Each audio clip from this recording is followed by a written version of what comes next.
mga larawan ng gawain ng ating iglesia. Una ay ang feeding program ng ating ACS department. Ganun din po ang branch Sabbath School na ating Sabbath School department at ang gawain ng ating iglesia ang crusade. Nakita po ninyo mga kapatid, ang dami pong hindi natin kapananampalataya na ating natulungan. Sila ay maaaring masabi natin na uhaw at ang mga taong ito ay nangangailangan na makilala ang ating Panginoon. Marami talaga ang uhaw sa pabalikan ng ating Panginoon. Hindi po ba? Okay. Ayan. Kayo po ay nag-aalala sa akin. Marami ang uhaw sa pabalikan na ating Panginoon. Mabuti na lamang ay marami tayo dito. Marami na gagawa para sa ating Panginoon. At may mga kaibigan ako narito na alam kong tutulong sa akin. Subalit ako ay mas na bata. May magagawa ba ako?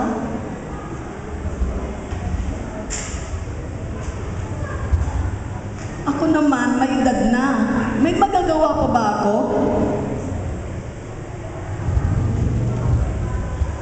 Ako'y may naasikasong anak at asawa. May magagawa ba ako? Isa lang akong estudyante.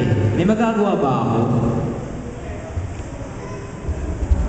Busy ako sa pag-compute ng mga utang sa work ko. May magagawa ba ako? May magagawa ba ako? Ang tanong na nasa kanilang isipan. Ikaw ang maliit na bata sa iyong musmos na gulang. Ikaw ay may oras at lakas, hindi ba? Sa tingin mo, ikaw ay may magagawa? Tama. Gagamitin ko ang aking oras at lakas. May magagawa ako. Kayo po, sa inyong pong edad, ako ay nakakasigurong meron na po kayong mga experiences at talino. Sa tingin niyo po ay may magagawa kayo? Tama! Gagamitin ko ang aking talino at eksperyensya. May magagawa ako. Kayo po ay butihing asawa at nanay sa inyong anak. Ako po ay nakasiguradong meron kayong tiyaga at kalinga. Ano po ang magagawa ninyo? Tama, may magagawa ako. Gagamitin ko ang aking pasensya at pagkalinga. Ikaw ay estudyante at maraming pinagdadaan ng kahirapan sa eskwelahan. Ano sa tingin mo ang magagawa mo? Tama, gagamitin ko ang aking tiyaga at determinasyon. May magagawa ako. At ikaw, na isang worker? Kung ano, tama. Gagamitin ko ang aking mga talento at kakayanan.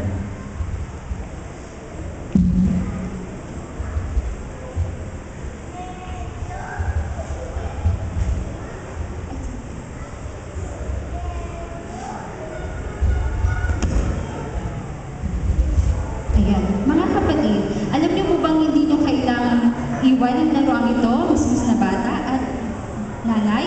Alam niyo po bang hindi mo kailangan iwan ang bagay na iyan? Ikaw, mahal na ina, ay hindi mo kailangan iwan ang iyong pagsusulsi. Ikaw na estudyante, alam mo bang hindi mo kailangan iwan ang librong yan? At ikaw na worker, alam mo bang hindi mo kailangan iwan ang calculator na iyan?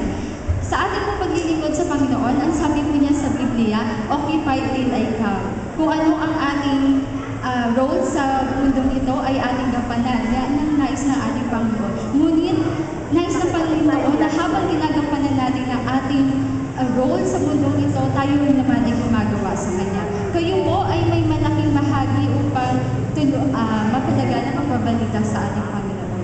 Kayo po mga kapatid na narito sa sambahan nito, ano po ang mayroon kayo?